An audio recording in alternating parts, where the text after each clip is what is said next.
Ce qui s'est passé est simple.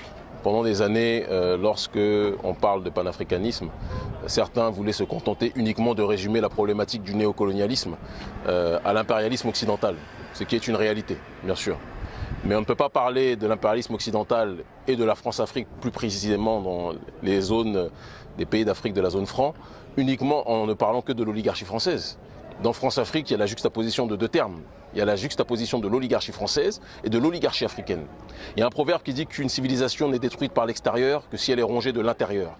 Donc il arrive un moment où aussi il faut qu'on soit capable de dire aussi à nos dirigeants qu'ils sont responsables de ce qui se passe. C'est trop facile de dire que c'est toujours l'autre qui fait les choses mal et les nôtres, ceux qui sont à la tête de nos États, qui bien souvent sont mal élus, certains le sont bien, mais d'autres sont objectivement auto-élus par des coups d'État. Je pense par exemple à ce qui se passe notamment au Togo depuis un certain nombre d'années. Eh bien, quand on n'est pas dans une démarche de pouvoir dire les choses telles que nous le pensons à ces dirigeants-là, je suis désolé de vous dire qu'on ne va pas dans la bonne direction.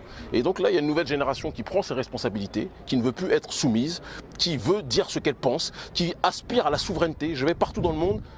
Personne ne comprend pourquoi l'Afrique de la zone franc est aussi colonisée, est aussi soumise aux intérêts étrangers. Elle est aussi soumise aux intérêts étrangers parce qu'on n'a plus, pour l'instant, de dirigeants de la carrure des Sankara, de la carrure des Sylvanus Olympio, de la carrure des Sékou Touré, de tous ceux qui se sont battus pour notre dignité. Et aujourd'hui, ceux qui ont pris le relais de ces aînés-là, eh bien, ils sont dans la société civile parce qu'ils ont compris que le système politique dans le cadre de la France-Afrique aujourd'hui n'est pas un système politique qui permet aux véritables voix souveraines d'aspirer au pouvoir. Donc on s'exprime clairement et simplement dans le cadre démocratique qui est celui de la société civile.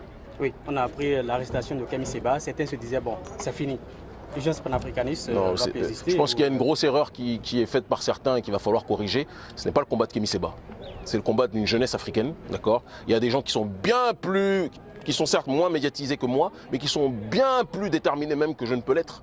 Et ce n'est pas parce qu'il m'arrive quelque chose que le combat va s'arrêter de un. Et je peux vous assurer aussi une deuxième chose, que ce n'est pas la prison qui va m'arrêter dans quoi que ce soit. Ça, il faut qu'on soit très clair sur ce terrain-là. La prison, j'y suis allé tellement que c'est devenu un hôtel pour moi. Et il faut que les dirigeants sachent qu'il faut qu'ils passent à une autre étape en ce qui nous concerne, parce que ce n'est pas la prison qui va me faire taire sur quoi que ce soit. Et je le disais, quand j'étais dans ma cellule, quand les policiers rentraient, quand les gendarmes rentraient, je disais, vous savez, vous pouvez me garder 1 an, vous pouvez me garder 2 ans, 3 ans. Quand je vais ressortir, je dirai les choses de manière encore plus forte, encore plus ferme. Parce qu'il y a une nouvelle génération qui est fatiguée de tout ça. Et je sais que ça a déchaîné, parce qu'il faut qu'on puisse le dire aussi en toute sincérité, toutes les cellules de communication de tous les présidents liés à la France-Afrique sont en train de se déchaîner aujourd'hui sur Internet parce qu'ils n'aiment pas qu'on touche à leur leader. Donc il y a les cellules du président Issoufou au Niger, il y a les cellules du président au Faso, il y a les cellules de Côte d'Ivoire, etc. qui eux sont des habitués. Moi je comprends, ça ne me surprend pas, c'est de bonne guerre. Mais il faut que la jeunesse africaine cesse d'être terrorisée par ces tyrans, parce que ce sont des tyrans, je le dis. Et si on n'a pas peur de l'oligarchie française, ce n'est pas les oligarques africains qui vont nous faire peur. J'ai été mis, et là il y a une juste répartition des choses, j'ai été mis 2 fois en prison en France pour mon combat politique, et j'ai été mis 2 fois en prison en Afrique pour ce combat politique. C'est bien la preuve que la France et l'Afrique savent se répartir les tâches en ce qui concerne la répression du courant souverainiste africain. Alors comment Kémy Séba est arrivé à gagner ce procès-là alors, tout dépend de quel côté du manche on se place. On a été condamné à 2 mois avec sursis, mais les juges nous ont mis du sursis parce qu'ils savent très bien que la contestation populaire au sein de la jeunesse d'Afrique francophone et des Caraïbes, parce qu'il ne faut jamais les oublier, elle est suffisamment importante pour que les gens fassent attention à leur attitude vis-à-vis de nous. Ils savent que ce qu'on dit est un sentiment justifié. Si je m'étais levé et que j'avais insulté gratuitement les dirigeants africains, tout le monde aurait compris que je sois incarcéré et que je ne sors pas. Mais tout le monde sait que je me suis adressé de manière ferme, de manière virulente au président africain, parce que c'est le cri de douleur d'une jeunesse qui en a marre d'être privée de son droit à l'autodétermination. Il y a des gens qui pensent que être président, être dirigeant dans nos pays, ça se transmet de manière héréditaire. Que être président ou dirigeant dans nos pays, par la loi de l'argent, vous pouvez accéder au pouvoir même si vous n'êtes pas compétent. Que être dirigeant dans nos pays, c'est dès lors que vous êtes soumis, que vous mettez à 4 pattes face à l'impérialisme français, eh bien vous avez le droit d'être dirigeant. Eh bien, il y a des personnes qui ne sont plus d'accord avec cette situation-là. Et je l'ai dit à la sortie du tribunal, après mes quelques jours de prison, j'ai dit que ça ne va pas arrêter nos propos, notre combat politique contre l'oligarchie africaine qui travaille en concubinage incestueux avec l'oligarchie française. Alors qu'est-ce qui était reproché concrètement à Kémy Séba ? Non, ce qui est reproché, c'est que c'est le crime de lèse-majesté, comme on dit en littérature, qu'on ait osé critiquer des gens dont tout le monde est censé avoir peur. Mais nous, on n'a peur de personne. Moi, je suis désolé, je n'ai peur d'aucun président.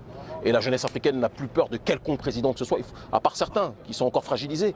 Mais on va leur donner ce courage, parce que je dis que le pire ennemi de la jeunesse africaine et de notre peuple, Ce n'est pas les autres, c'est nous-mêmes. C'est la peur que nous avons en nous-mêmes.